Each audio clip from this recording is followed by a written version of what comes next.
अपने पति के गुजरने के बाद जब मैं सडनली डिसीजन लेकर के दुकान पे बैठना चालू की, तो मुझसे भी काफ़ी जो औरतें जो त्रस्त थी वो मेरे से मदद मांगने आती थी। ऋषियों ने लिखा कि निष्कारणो षडंगो वेदो ज्ञेयोध्यश्च। वेद इसलिए पढ़ना है कि निष्कारण पढ़ना है।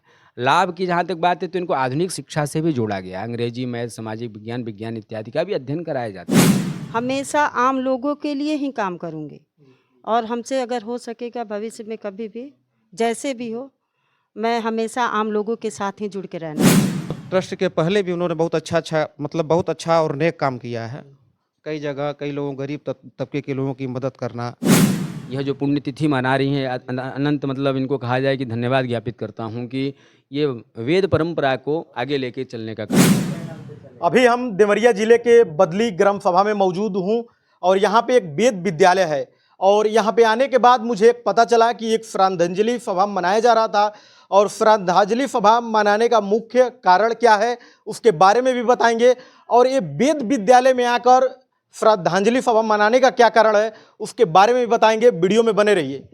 बाबा जी, डिजिटल भारत में आपका स्वागत है। जी जी जी, धन्यवाद। वेद विद्यालय में जो बच्चों को आप शिक्षा देते हैं, आने वाले समय में मॉडर्न ज़माना हो गया है, साइंस की टेक्नोलॉजी बढ़ रही है, पूरा दुनिया जैसे बताया जा रहा है कि साइंस की ओर जा रही है, तो क्या ये वेद विद्यालय और साइंस के बीच में क्या कड़ियाँ हैं, इसके बारे में थोड़ा दर्शकों को बताएं। अभी आपने जैसे कहा कि वेद विद्यालय, वेद शब्द का होता है ज्ञान और विज्ञान दोनों का राशि ही मतलब वेद शब्द से उत्पत्ति होती है।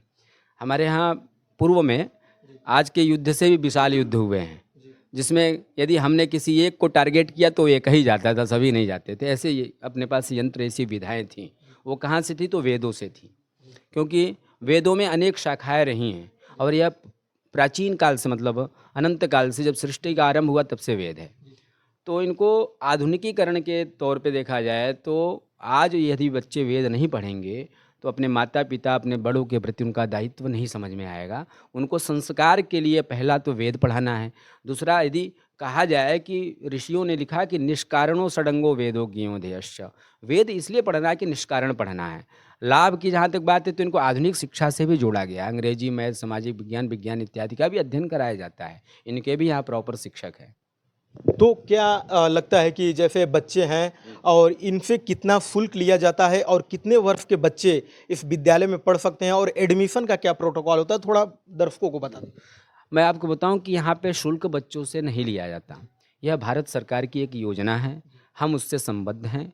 ठीक है, यहाँ कुछ अनुदान के रूप में प्राप्त होता है और समाज समाज भी आकर इसमें बढ़ चढ़कर भाग लेता है, जिससे इन बच्चों का भोजन व्यवस्था में, आवास व्यवस्था में विस्तार होता है। कितने वर्ष के बच्चे का एडमिशन है? 8 से लेके 12 वर्ष के बच्चों का नामांकन होता है और नामांकन प्रक्रिया ये है कि बच्चे आते हैं और वहाँ पहले आवेदन करते हैं, फिर टेस्ट लिए जाते हैं और हमारे यहाँ प्रतिवर्ष मतलब 2 से 4 लड़के ही लिए जाते हैं। अधिकतम हमको संख्या बहुत ज़्यादा नहीं करनी है, क्योंकि हमें एक छोटी व्यवस्था में संचालित करना पड़ता है।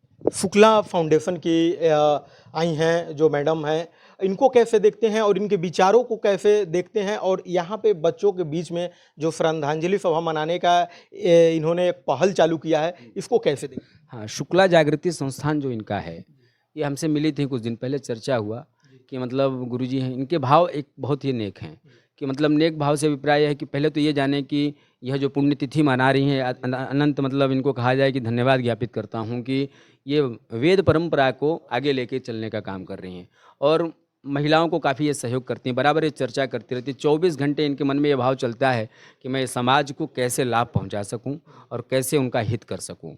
तो ये वेदों का अभिप्राय ही होता है कि परोहित करना, पर का हित करना, जिसे जाने चाहे न जाने उसका हित करना चाहिए। तो ऐसे इनके अंदर संस्कार इनके माता पिता के द्वारा प्रदत्त है। जैसे आज हमारे बीच उपस्थित हुई हैं, बहुत इनकी अच्छी भावना है, मैं इनकी सराहना करता हूँ, इनके साथ रहूँ।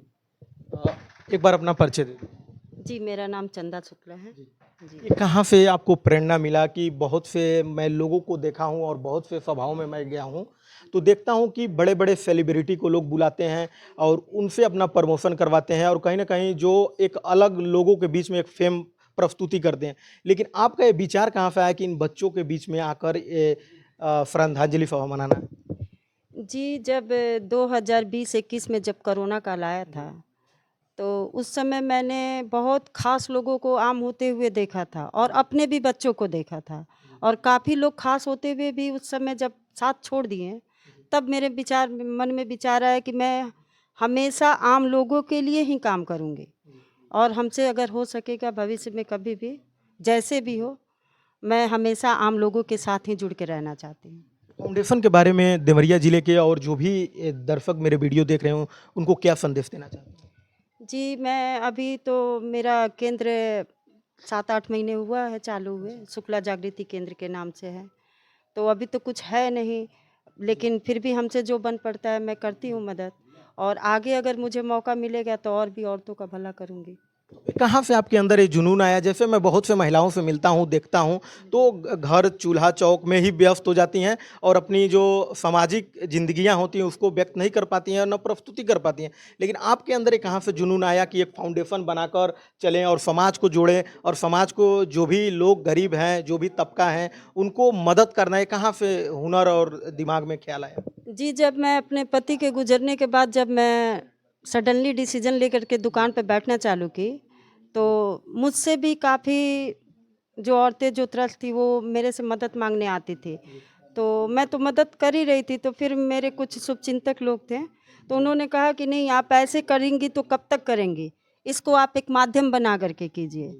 तब मेरे अंदर विचार आया कि नहीं मैं इसको एक रूप दूँगी और उसी के माध्यम से मैं सबका भला करूँगी। जी। कोई मुख्य आपका जो बिजनेस है या कहाँ से आप पैसा लाती हैं और लोगों को, जो महिलाओं को, अभी आपने बातें की यहाँ की मैं महिलाओं को मदद करती हूँ, ये कहाँ से पैसा का स्रोत कहाँ से आता है? जी, हमारे पति का एक छोटा-सा व्यवसाय था, मोबाइल की शॉप है सलेमपुर में। हाँ, वो उसी से मैं उसी दुकान से जो मैं कमाती हूँ, अपने बच्चों के लिए निकाल कर के और जो एक्स्ट्रा बचता है मैं बाकी लोगों को दान कर देती हूँ। जी। आने वाले समय में आपको कहाँ-कहाँ लोग और दर्शक देखेंगे? जी, अगर आने वाले समय में अगर लोगों का सपोर्ट मिला तो मैं इसे और आगे तक ले जाना चाहती हूँ। आगे तक ले जाना चाहते हैं। जी। एक बार अपना परिचय दें। प्रमोद मिश्रा। कैसा लग रहा है यहाँ पे आए हैं, बच्चों के बीच में आए हैं और जैसे ये महिला हैं और जैसे काम करना चाहती हैं, उनको कैसे देखते हैं और बच्चों को क्या संदेश देंगे? नहीं, बच्चों को संदेश यही देंगे कि बच्चों को तो पहले देख के मुझे इतनी खुशी हुई है इतने छोटे-छोटे बच्चों के बीच में और इतना अच्छा कार्यक्रम ये बहुत बड़ी सोच है। ये सोच वही रखते हैं जिनके अंदर कुछ करने की भावना हो।